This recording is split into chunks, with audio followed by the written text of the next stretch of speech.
Hey, what is up? It is Zach, your YouTube foot doctor, and today I have the playtest and review of the brand new Nike Air Zoom Vapor Pro. Now, I was able to get my hands on a pre-release version of the shoe that I did do a deep dive teardown and durability test on, went through the materials and engineering of it. If you want to see that deep dive video, make sure you click the link down below, I'll leave it in the description, as well as a pinned comment. And I actually did get this shoe a day ago. I actually did wear it to work, as well as just to hit against the wall for a few minutes. I just wanted to see how it would accommodate my foot. I was a little concerned at that plastic clip on the outside with my white foot, if it would be accommodating, as well as that mesh in the upper, if that would really be accommodating. And I will tell you, these shoes are the most comfortable Vapors I have put on my foot yet. The mesh is really expandable, feels really great on foot, and that lateral clip has not given my foot any problems yet. But let's see how these do after I put them through their paces on the court. Let's go. You know, already I can notice that they have the same type of light and airy feeling of the Vapor 10. With that plastic clip I talked about in the last video on the lateral side of it, I'm getting a lot more lateral stability. So I'm still really low to the ground, feeling light. But it feels like I kind of have some more support, almost like the Vapor Cage 4, but in a much lighter package.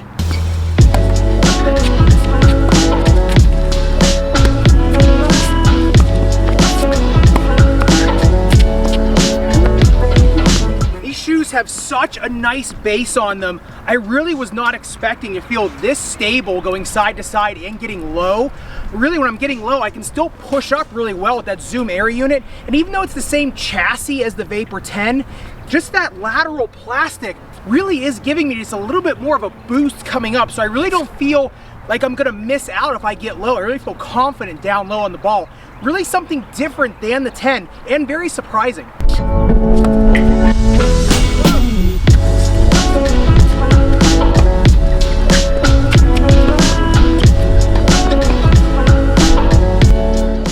As you can see, we're playing in the wind. It's actually really windy and the ball is really unpredictable.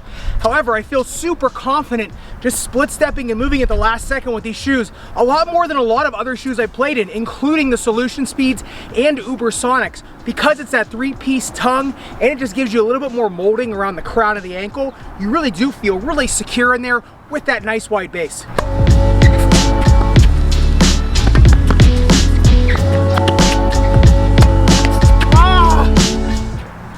You can see though, I'm really able to stop on a dime and get back. I mean, me just being a rusty old man aside, these shoes really do help with lateral stability. More than pretty much any shoe I've worn this year, that's including the Sole Cord Boost.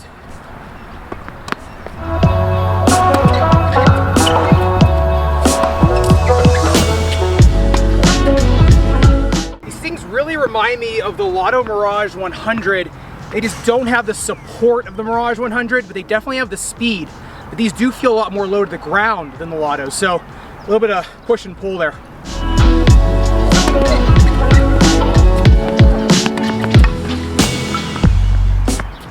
So once again, you know, just reaction time with these shoes, you feel like you've got a split second on your opponent. And honestly, I've never really graded a shoe like this before, but I will say these are probably the best shoes for windy conditions. I didn't really know that that could be a prize from the YouTube channel, but nah.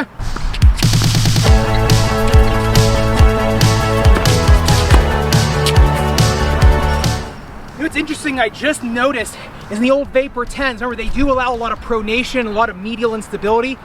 In the Pros, I'm not getting as much pronation. It's still pronating a little bit, but it is definitely more stable under the inside of your foot. So if you're someone that does overpronate but still wants the Vapors, the Vapor Pro is actually a pretty decent shoe for you.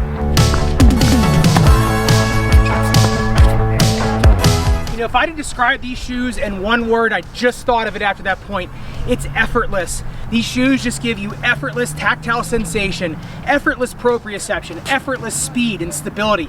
Just everything about them is just effortless, just makes you focus on your game so much more than what you're wearing.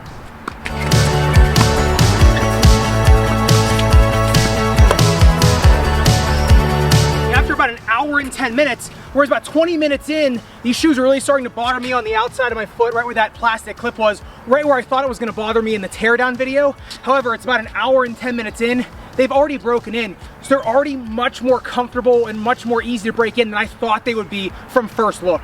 All right, so on my way home, I was able to gather my thoughts about these shoes, and I think I've come up with some coherent reasons as to why they play so much better than the Vapor 10s. So let's go through the suicide test and serve test, and then we'll get into it. And on the suicide test, I did come in at 14.80 seconds, which was actually not my fastest time of the year. However, there was a lot of debris on the court that I was slipping on, so I think that may have had something to do with it because they haven't been swept yet. However, this shoe does really run very aerodynamic up and down. It does have a really nice, stable feeling like we talked about during the play test, and I was able to really kind of get up and go from the turns. So all in all, really good suicide test from my perspective.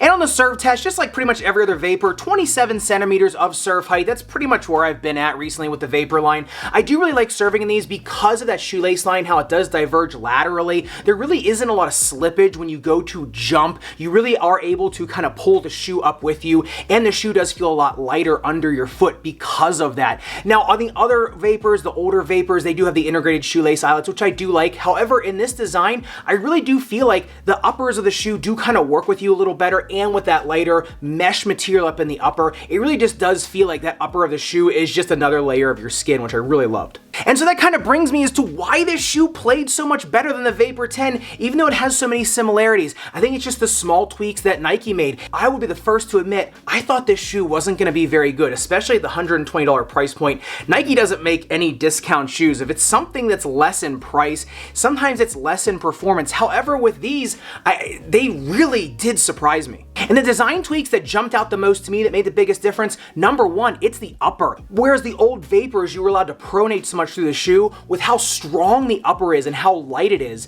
it really does secure you into the shoe. And that mesh just feels like an extension of your foot. I also think that's why they felt so good when getting really low. I really think that mesh really engages when you're getting down really low and you're putting a lot of body weight into it. I really just think it holds your foot a lot better than the previous versions of the Vapors. I also think placing that lateral plastic clip on here just gives you that little bit of moment of stability when you are going wide or when you're trying to change directions that the old Vapors didn't have. So now you're getting some of the concepts of a more maximalist shoe into this really low to the ground and lightweight shoe. And lastly, it's the toe drag guard. I did find myself able to kind of glide on the court with it when I was kind of moving or dragging, sliding, kind of going for wide balls. I really was able to kind of just let the shoe glide along the court, and then it would start to grip and kind of engage and allow me to move. Whereas some other shoes, that toe drag guard can almost kind of get stuck in the court, especially with gritty hard court. With this, just the way it's engineered and how slick it is, but how it's got that texture on it too,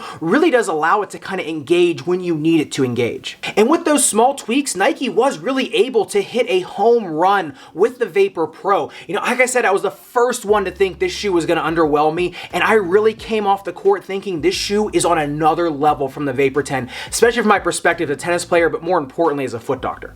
But just remember, like all lightweight, low-to-the-ground shoes, this is not going to be the most protective shoe for the ball of your foot. This is going to bottom out faster than some other maximalist shoes like the GP Turbo, the Vapor Cage 4, or similar shoes. So remember, this is a race day shoe. This is not a trainer type shoe. So just remember, it's a low-to-the-ground feeling shoe. It's ultra stable, ultra fast, but it's also more of a minimalist shoe. So just keep that in mind. But make sure you let me know what you think of these design tweaks in the Vapor Pro. If you think these are a shoe worth buying, or if you're going to stick with the Vapor 10 or a more maximalist shoe like the GP Turbos, let me know in the comments down below. And if you want to see Nike's entire brand new 2021 lineup, make sure you click into the playlist up above and subscribe down below. I'll see you in the next video.